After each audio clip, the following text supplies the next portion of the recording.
সম্পূর্ণ মিথ্যা, সম্পূর্ণ মিথ্যা। সুজন কোনো নিবন্ধিত সংগঠন নয়, সুজন কোনো বিদেশি সাহায্য নিতে পারে না, এবং আমরা সুজন পরিচালিত হয় ব্যক্তিদের সহায়তা।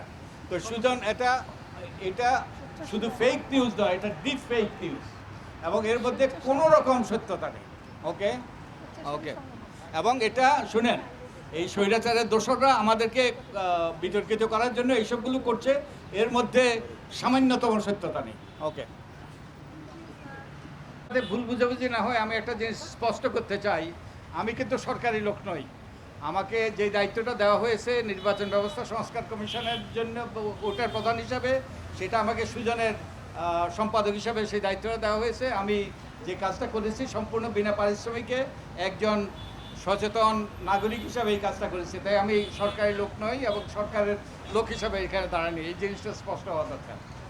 তা আমরা যে গত অগাস্ট মাসের 5 তারিখে যখন হাসিনা পালিয়ে গেলেন এবং একটা গণ আন্দোলনের দাবির প্রেক্ষিতে, গণ আন্দোলনের মুখে তিনি পালিয়ে গেলেন, তো এটা পালিয়ে যাওয়াটা, এই আন্দোলনটা ছিল শুধু তাকে ক্ষমতাচ্যুত করা নয়, এই আন্দোলন ছিল একটা স্বৈরাচারী ব্যবস্থার অবসান ঘটানো।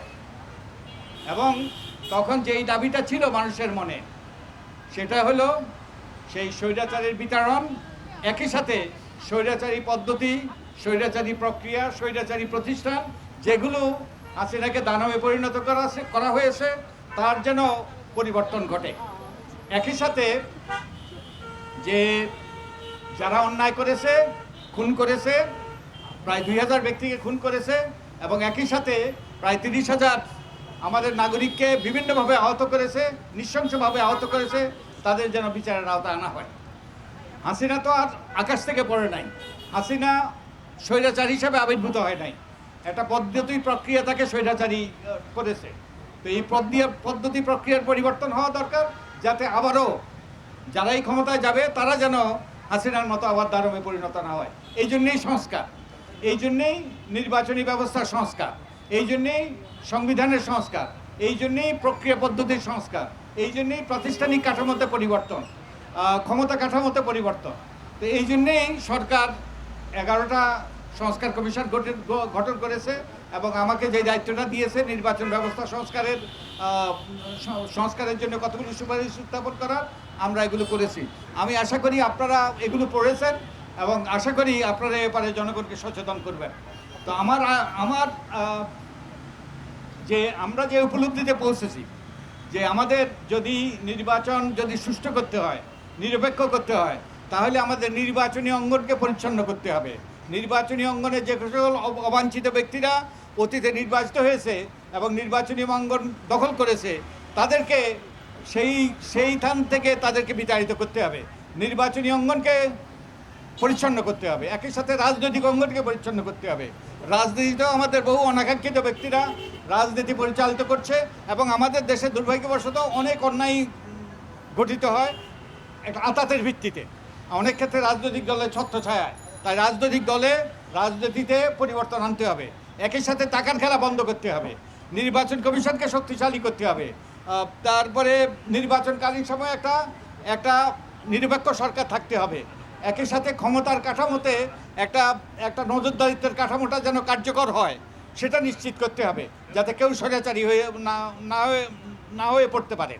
তো এই সংস্কারগুলো যদি আমরা না করি, এইসব ক্ষেত্রে যদি পরিবর্তন না করি, তাহলে কিন্তু আবারও এই কাঠামো আবারও স্বৈরাচার সৃষ্টি করবে। কারণ আমাদের স্বৈরাচারী পদ্ধতিতে যেটা হয়েছে যে তাদের দায়বদ্ধতার কাঠামোটা ভেঙে গিয়েছে, যে স্বৈরাচারী পদ্ধতিতে তত্ত্বাবধায়ক সরকার ব্যবস্থা বাতিলের ফলে নির্বাচন ছাড়াই তারা এই সুন্দর বিল্ডিংটাতে তারা প্রবেশ করেছে, এটা তাদের আখ্যাতে পরিণত হয়েছে।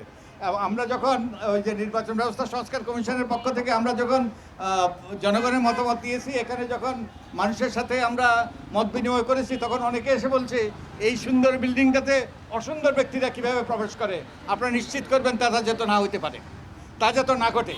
এই সুন্দর বিল্ডিংটাতে লুই খানের সৃষ্টি, যে এটা তো আর্কিটেকচারাল মনুমেন্ট, এই সুন্দর বিল্ডিংটাতে যেন অসুন্দর ব্যক্তিরা আর একটা না গাড়তে পারে সেটা আপনারা নিশ্চিত করবেন। তো আমাদের এই সংস্কারগুলো করা দরকার যাতে এটা না ঘটে, এবং রাজনৈতিক দল রাজনৈতিক অঙ্গনও যেন দুর্বৃত্তমুক্ত হয়। তো এই জন্যই সংস্কার। তো আমরা যে এই সংস্কার প্রস্তাবগুলো দিয়েছি, 6টা সংস্কার কমিশন এর মধ্যে প্রস্তাবগুলো দিয়েছে, আমরা এখন এগুলোকে একত্রিত করে রাজনৈতিক দলের মতামত নেওয়ার চেষ্টা করছি। তো আমরা মনে করি যে এই সংস্কারগুলো দ্রুততার সাথে হওয়া দরকার, যাতে দ্রুততার সাথে একটা নির্বাচন হতে পারে। এবং আমরা যদি সংস্কার ছাড়া নির্বাচন হয় তাহলে আবারও পুনরায় সেই স্বৈরাচারেরই পুনরুত্থান করতে পারে। তা আমরা কোনোভাবেই এটা চাই না। তো আমি আশা করি যে আমরা, এবং একই সাথে আমাদের আইনশৃঙ্খলা পরিস্থিতির উন্নতি করতে হবে। এটা এটা সকলের জন্য, সকলের দাবি, এটা হওয়া প্রয়োজন। এবং দ্রব্যমূল্য অবশ্যই নিয়ন্ত্রণে থাকতে হবে।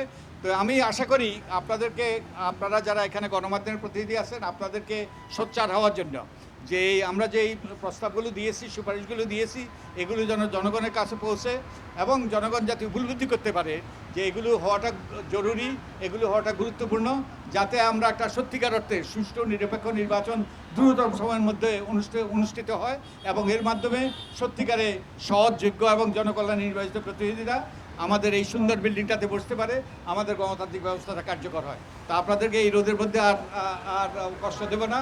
তো আপনাদেরকে অনেক অনেক ধন্যবাদ। আমাকে বলা হয়েছে এটা সমাপ্তি টানার জন্য। তো আপনাদেরকে সকলকে ধন্যবাদ দিয়ে, এখানে যারা একত্রিত হয়েছে সকলকে ধন্যবাদ দিয়ে আমি এই অনুষ্ঠানের সমাপ্তি টানছি। অনেক অনেক ধন্যবাদ।